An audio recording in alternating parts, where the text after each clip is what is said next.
Le plus grand marché mondial est plus proche que vous ne le croyez. Active Trades vous fournit les outils indispensables pour l'atteindre. Tradez les actions, les indices et le forex avec un partenaire solide et des plateformes mondialement reconnues. Active Trades, 15 années de performance avec vous.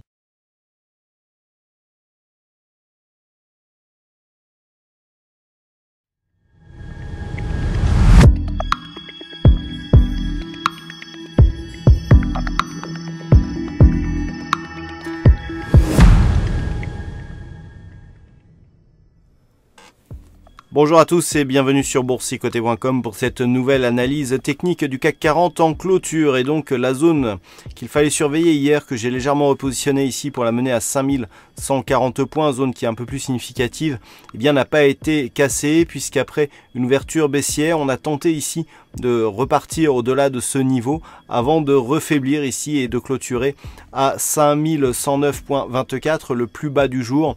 Le CAC 40 perd presque 31 points et 0,6% par rapport à la clôture de la séance précédente.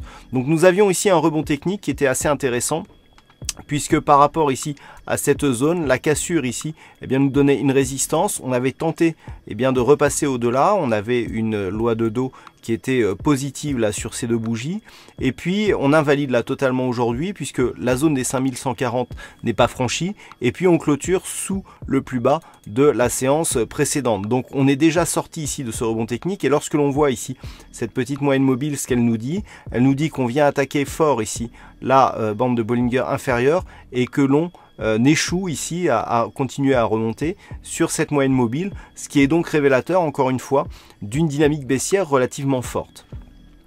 Du point de vue des indicateurs, alors nous avons une configuration qui reste haussière avec donc toujours cette divergence.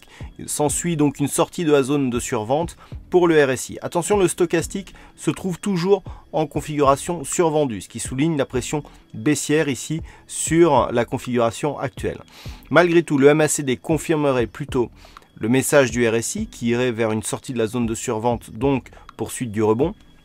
Et puis les volumes vont aussi en ce sens, puisque nous avons une baisse des volumes sur cette séance baissière, ce qui est plutôt bon signe pour la suite. Alors, on a plusieurs informations. La volatilité baisse aussi. Donc, des indicateurs partagés. On voit qu'on n'a pas non plus une grosse conviction ici sur ce retour de mouvement baissier.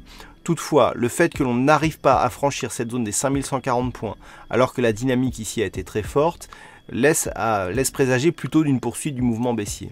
Lorsque l'on trace ici le retracement de Fibonacci sur l'intégralité de cette dynamique, nous pouvons constater que le point haut d'hier a testé le retracement des 23,6%.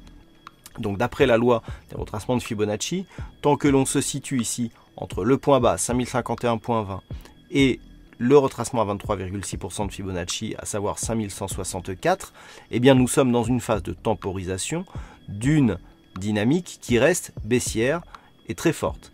Donc pour l'instant, c'est la configuration actuelle. Si on était passé au-delà des 5167, on aurait eu signal de rebond technique avec un objectif de retour ici sur le niveau des 5233.88. Là, ce n'est pas du tout le cas. On échoue ici sous le retracement des 23,6 et on commence à repartir à la baisse. Donc de deux choses l'une. Soit demain, le mouvement continue et on se dirige vers la zone des 5066, voire 5051. Soit demain, on arrive à franchir ici cette double zone 5140, 5164, et dans ce cas-là, on validera la poursuite du rebond technique en direction ici de la zone des 5234. Par contre, tant que les cours ici restent sous 5140, le risque de poursuivre sur un mouvement baissier est relativement fort, et en cas de rupture ici de cette zone, eh bien on pourrait accélérer vers de nouveaux niveaux de support. Je rappelle que les futurs ont testé des niveaux inférieurs aux 5000 points. C'est bien ce que pourrait viser le CAC 40, donc le cash, pour valider les cotations du futur. Je rappelle que nous sommes sur une semaine d'expiration, donc on peut avoir une forte volatilité si le mouvement baissier reprend. Et il faudra vraiment surveiller cette double zone, puisque c'est vraiment elle qui donnera le signal d'une possible poursuite de ce mouvement et donc d'une accélération de la dynamique, voire même de la volatilité. Les prochains objectifs se situent notamment ici pour un objectif majeur sur la zone des 4930 points. Nous avons une zone intermédiaire ici à 4990 points. Voilà donc ce que l'on peut dire sur cette analyse technique du CAC 40 en clôture. Alors aujourd'hui il y avait un fixing et c'est Ouzbek qui gagne sur cette session, bravo à toi Ouzbek. Et puis concernant les statistiques, alors on avait des statistiques baissières pour aujourd'hui, ça a été confirmé. Pour demain, nous avons des statistiques qui sont plutôt haussières, la conviction est assez moyenne. On est à 54% de probabilité haussière, donc à partir du niveau d'ouverture. Et cela semble se confirmer sur les prochains jours.